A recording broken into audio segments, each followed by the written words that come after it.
Hi, പുതിയൊരു വീഡിയോയിലേക്ക് സ്വാഗതം. ഇന്ന് വന്നിട്ടുള്ളത് ഫിഷ് ഗ്രില്ലിൻ്റെ റെസിപ്പി ആയിട്ടാണ്. ഇത് ഓവനൊന്നും ഇല്ലാതെ നല്ല ഈസി ആയിട്ട് പാനിൽ വെച്ചിട്ട് ചെയ്തെടുക്കാൻ പറ്റും. നല്ല ജ്യൂസി ആയിട്ട് നല്ല ടേസ്റ്റിൽ ഉണ്ടാക്കിയെടുക്കാൻ പറ്റുന്ന ഒരു റെസിപ്പിയാണ്. അപ്പോൾ വീഡിയോ ഫുള്ളായിട്ട് കാണുക. വീഡിയോ ഇഷ്ടമാവുകയാണെങ്കിൽ ഒന്ന് ലൈക്ക് ചെയ്തിട്ട് കാണണേ. അതുപോലെ സബ്സ്ക്രൈബ് ചെയ്യാത്ത ഫ്രണ്ട്സ് ആരെങ്കിലും ഉണ്ടെങ്കിൽ ഒന്ന് സബ്സ്ക്രൈബ് ചെയ്തിട്ടുകൂടി സപ്പോർട്ട് ചെയ്യണേ. ഗ്രില്ല് ചെയ്യാൻ വേണ്ടിയിട്ട് സീ ബ്രീമാണ് എടുത്തിട്ടുള്ളത്. അതൊന്ന് വരഞ്ഞു കൊടുത്തിട്ട് ഇതുപോലെ പകുതി വീതം ഒന്ന് കട്ട് ചെയ്ത് സ്ലൈസ് ആക്കി എടുത്തിട്ടുണ്ട്. അത് നിർബന്ധമില്ല, അല്ലാതെ വരഞ്ഞു കൊടുത്താൽ മാത്രം മതിയാവും. മസാല ഒന്ന് പുരട്ടിയെടുക്കാൻ വേണ്ടിയിട്ട് ഞാനിവിടെ ഒരു 2.5 ടീസ്പൂൺ മുളക് പൊടി ചേർത്ത് കൊടുത്തിട്ടുണ്ട്. പിന്നെ ഒരു 1/2 ടീസ്പൂൺ മഞ്ഞൾപ്പൊടിയും എരിവനുസരിച്ചിട്ട് കുരുമുളക് പൊടി ചേർത്ത് കൊടുക്കാം. നിങ്ങളുടെ എരിവനുസരിച്ചിട്ട് ഇതിലേക്കുള്ള മുളക് പൊടിയും കുരുമുളക് പൊടിയൊക്കെ അഡ്ജസ്റ്റ് ചെയ്താൽ മതി. ഒരു 2 ടീസ്പൂൺ ഇഞ്ചി വെളുത്തുള്ളി പേസ്റ്റ് കൂടി ചേർത്ത് കൊടുത്തിട്ടുണ്ട്. അതിലേക്ക് ഒരു നാരങ്ങ നന്നായിട്ട് പിഴിഞ്ഞിട്ട് അതിൻ്റെ നീര് ചേർത്ത് കൊടുക്കാം. നാരങ്ങ നീര് ചേർത്ത് കൊടുത്തിട്ടുണ്ട്. ഇനി ഇതിലേക്ക് വെളിച്ചെണ്ണയാണ് ഞാൻ ചേർക്കുന്നത്. നിങ്ങൾക്ക് ഇഷ്ടമുള്ള ഓയിൽ ചേർത്ത് കൊടുക്കാം. ഒരു 1.5 ടേബിൾ സ്പൂണോളം ഓയിൽ ചേർത്ത് കൊടുത്തിട്ട് നന്നായിട്ട് അങ്ങ് മിക്സാക്കി എടുക്കുന്നുണ്ട്. ഇനി ഇതിലേക്ക് ഒരു ടേബിൾ സ്പൂണൊക്കെ വെള്ളം ചേർത്തിട്ട് നന്നായിട്ടൊന്ന് മിക്സാക്കി എടുക്കാം. നല്ല തിക്കായിട്ട് വേണം ഇത് ഈ പേസ്റ്റ് ഒന്ന് മിക്സ് ചെയ്തെടുക്കാൻ വേണ്ടിയിട്ട്. ഒരുപാട് വെള്ളം ചേർക്കരുത്. ആവശ്യത്തിന് ഉപ്പ് കൂടി ഇട്ട് കൊടുക്കുന്നുണ്ട്. എന്നിട്ട് നന്നായിട്ട് മിക്സ് ചെയ്തിട്ട് ഉപ്പൊക്കെ ടേസ്റ്റ് ചെയ്ത് നോക്കിയിട്ട് വേണമെന്നുണ്ടെങ്കിൽ നാരങ്ങ നീരോ ഉപ്പൊക്കെ ചേർത്ത് കൊടുത്താൽ മതി. ഇപ്പോൾ ഇത് മാരിനേറ്റ് ചെയ്യാനുള്ള അരപ്പ് റെഡി ആയിട്ടുണ്ട്. ഇനി മീനിലേക്ക് നന്നായിട്ടങ്ങ് തേച്ച് പിടിപ്പിച്ച് കൊടുക്കാം. ഇതിൽ ഇങ്ങനെ പകുതി വീതം കീറി എടുത്തിട്ടുള്ളത് കൊണ്ട് ഞാൻ ഒരുപാട് വരഞ്ഞു കൊടുത്തിട്ടില്ല. അല്ലാതെ നിങ്ങൾ കീറാതെ മീൻ ഫുള്ളായിട്ട് എടുക്കുകയാണെങ്കിൽ ഒന്ന് വരഞ്ഞ് നല്ല പോലെ തന്നെ വരഞ്ഞു കൊടുക്കണം, മസാല ഉള്ളിലേക്കൊക്കെ എത്താനായിട്ട്. അപ്പോൾ ഉള്ളിലും നന്നായിട്ട് തന്നെ മസാല ഒന്ന് തേച്ച് കൊടുക്കുന്നുണ്ട്.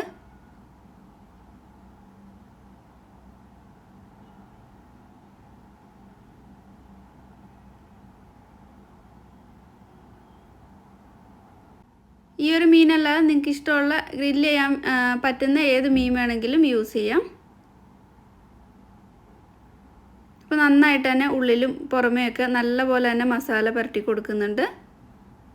ഇനി ഇത് ഒരു പാത്രത്തിലേക്ക് വെച്ചിട്ട് നന്നായിട്ട് കവർ ചെയ്തിട്ട് ഫ്രിഡ്ജിൽ വെക്കാം. ഒരു 1-2 മണിക്കൂറൊക്കെ ഫ്രിഡ്ജിൽ വെക്കുകയാണെങ്കിൽ നന്നായിട്ട് മസാലയൊക്കെ പിടിച്ച് കിട്ടും.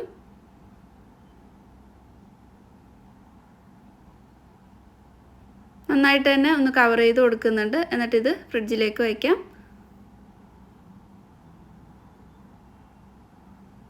ഇപ്പോൾ 2 മണിക്കൂറൊക്കെ കഴിഞ്ഞിട്ടുണ്ട്. ഇനി ഇത് ഗ്രില്ല് ചെയ്യാൻ വേണ്ടിയിട്ട് പുറത്തെടുത്തിട്ടുണ്ട്. ഫോയിൽ പേപ്പറിലാണ് ഇത് ഗ്രില്ല് ചെയ്യാൻ വേണ്ടി വെക്കുന്നത്.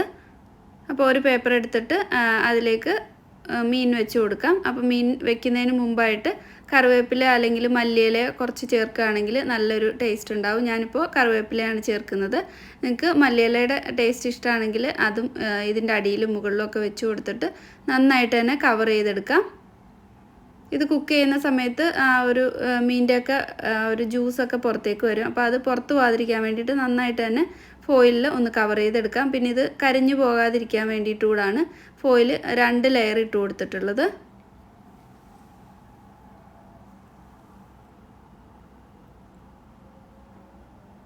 വാഴയിലയിൽ വേണമെങ്കിലും ഇതുപോലെ ചെയ്തെടുക്കാം. വാഴയില ചെയ്യുമ്പോൾ അത് പെട്ടെന്ന് തന്നെ വാഴയില കരിഞ്ഞു പോകാനുള്ള ചാൻസ് ഉണ്ട്. ഫോയിലാകുമ്പോൾ അങ്ങനെ കരിഞ്ഞു പോകുന്ന പ്രശ്നമൊന്നും ഉണ്ടാവില്ല. ഇവിടെ ഒരു പാൻ ഞാൻ നന്നായിട്ട് ചൂടാക്കി എടുത്തിട്ടുണ്ട്. പാനിലേക്ക് വെച്ച് കൊടുക്കാം.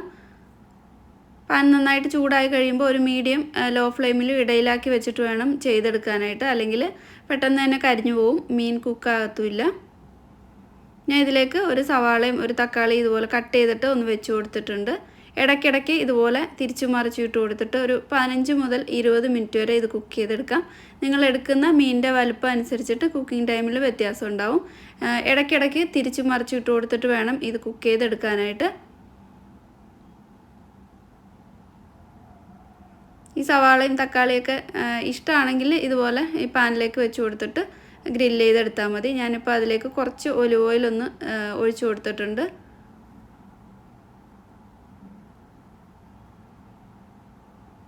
ഓരോ സൈഡ് ഇതുപോലെ മറിച്ചിട്ട് കൊടുത്തിട്ട് തന്നെ കുക്ക് ചെയ്തെടുക്കണം. ഒരു സൈഡ് തന്നെ വെച്ച് കൊടുത്താൽ അവിടെ കരിഞ്ഞു പോവും.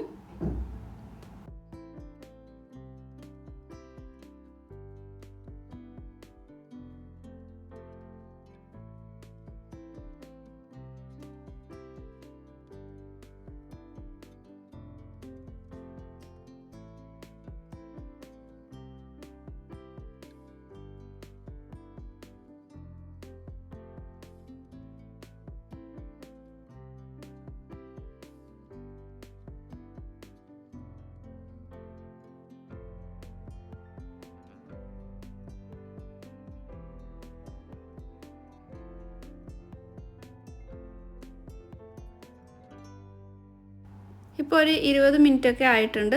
നന്നായിട്ട് തന്നെ കുക്കായി വന്നിട്ടുണ്ട്. രണ്ട് സൈഡും നല്ലൊരു ചൂടൊക്കെ നമുക്ക് തൊട്ട് നോക്കുമ്പോൾ അറിയാൻ പറ്റും നന്നായിട്ട് കുക്കായിട്ടുണ്ടെങ്കിൽ. നല്ലൊരു മണമൊക്കെ വരുന്നുണ്ടാവും. അപ്പോൾ ഇത് പ്ലേറ്റിലേക്ക് വെച്ചിട്ട് ഇനി ഇത് ഒന്ന് തുറന്ന് നോക്കാം.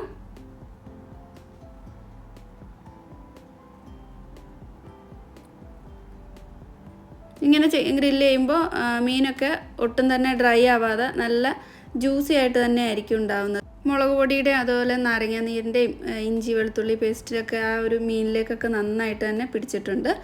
നല്ല അടിപൊളി ടേസ്റ്റാണ് കഴിക്കാനായിട്ട്. മീനൊക്കെ നന്നായിട്ട് തന്നെ കുക്കായിട്ടുണ്ട്. നിങ്ങൾ എടുക്കുന്ന മീനിൻ്റെ വലുപ്പം അനുസരിച്ചിട്ട് കുക്കിംഗ് ടൈമിൽ വ്യത്യാസം ഉണ്ടാവും. അപ്പോൾ ഈ ഒരു റെസിപ്പി എന്തായാലും ട്രൈ ചെയ്ത് നോക്കുക. വീഡിയോ ഇഷ്ടമായിട്ടുണ്ടെങ്കിൽ ലൈക്ക് ചെയ്യുക, ഷെയർ ചെയ്യുക. സബ്സ്ക്രൈബ് ചെയ്യാത്ത ഫ്രണ്ട്സ് മറക്കാതെ തന്നെ സബ്സ്ക്രൈബ് ചെയ്തിട്ടുകൂടി സപ്പോർട്ട് ചെയ്യണേ. അപ്പോൾ അടുത്ത നല്ലൊരു വീഡിയോ ആയിട്ട് വീണ്ടും കാണാം. താങ്ക്